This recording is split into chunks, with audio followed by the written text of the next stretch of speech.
Umutoza Robertinho uherutse guhagarikwa ku nshingano ze mu kipe ya Rayon Sports yareze iyi kipe ayishinja kutamwishyura amezi agera muri ane angana na miliyoni 20.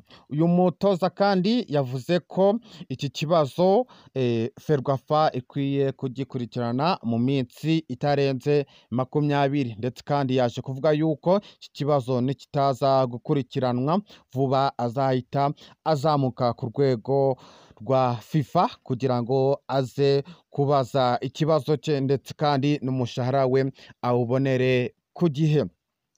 Serumogo ari ndetse na bagenzi be harimo Ombolenga Fitina nibo bakunze kwita Ndashimiye nawe, bakaba bakoze imyitozo harimo Nsabimana Aimable. Serumogo ari wari umaze igihe nawe ari mu mvune yaje kongera kuba yasubira mu kibuga agatangira nawe kuba yakwitoza ku mukino uzahuza ikipe ya Rayon Sports n'ikipe ya Bugesera. Iyi kipe ya Rayon Sports bakomeje kwitega imitego myinshi, dore ko hariho n'undi mutego w'umushibuka noneho uzaboneka hariya muri Bugesera. Ese ikipe ya Rayon Sports izabasha kuba yasimbukana byinshi? Rero tugufitiye 5-5, ndetse kandi turaza kwinjira muri prime ikipe ya Rayon Sports yamanuye kugira ngo ikipe izatsinde ikipe ya Bugesera, dore ko match ari tariki ya 17 ahagana saa 9 zuzuye nibwo match izaba itangiye. Ikipe ya Rayon Sports ikomeje kuyobora urutonde rw'agateganyo rwa shampiyona n'amanota 59.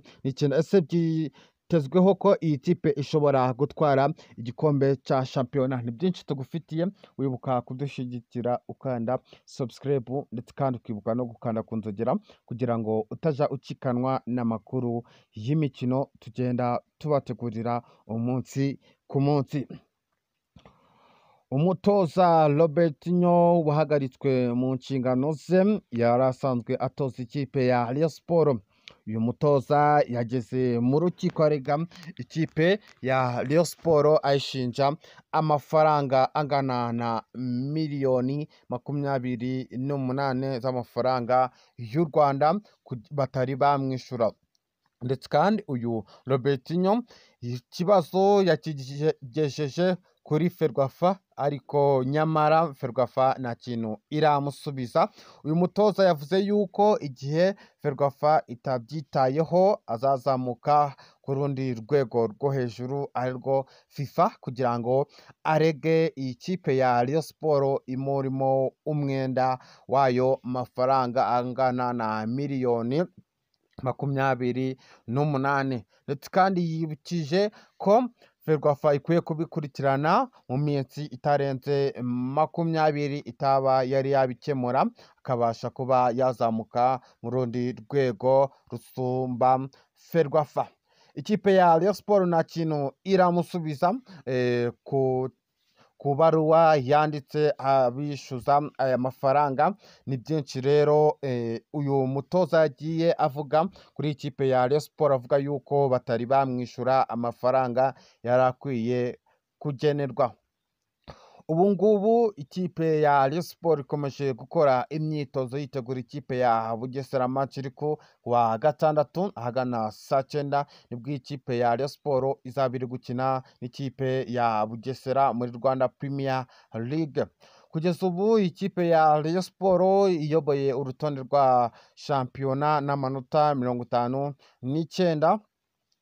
Ubuyobozi bwayo buravuga ko bwiteguye kuzatsinda ikipe ya Bugesera, ndetse kandi n'umutoza Rwaka Claude nawe akaza abihamya neza ko bagomba kuzayitsinda byibuze, ndetse kandi biteguye ko amanota 3 nayo aziyongera kuyo bari basanzwe bafite, dore ko iyi kipe ifite amanota agera muri 59, ndetse akaba ariyo yoboye urutonde rwa shampiyona. Ikipe bakurikirana ikaba yo harimo ikinyuranyo kinota rimwe gusa kugira ngo babe hagira iruta indi cyangwa se akaba banganya.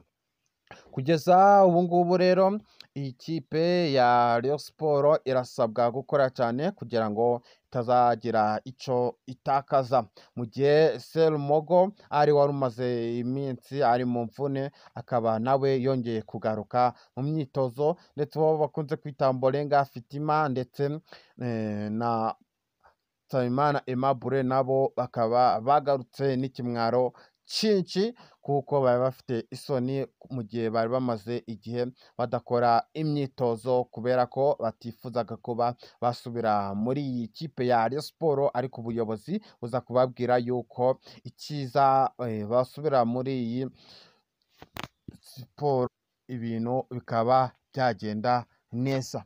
Ni Kigali One ikomeje kukugezaho amakuru yizewe kandi azira ibihuha, wibuka kudushyigikira ukanda subscribe kandi ukibuka no gukanda ku nzogera kugira ngo utajikanwa n'amakuru tugenda tubategurira umunsi ku munsi mu kipe ya Rayon Sport.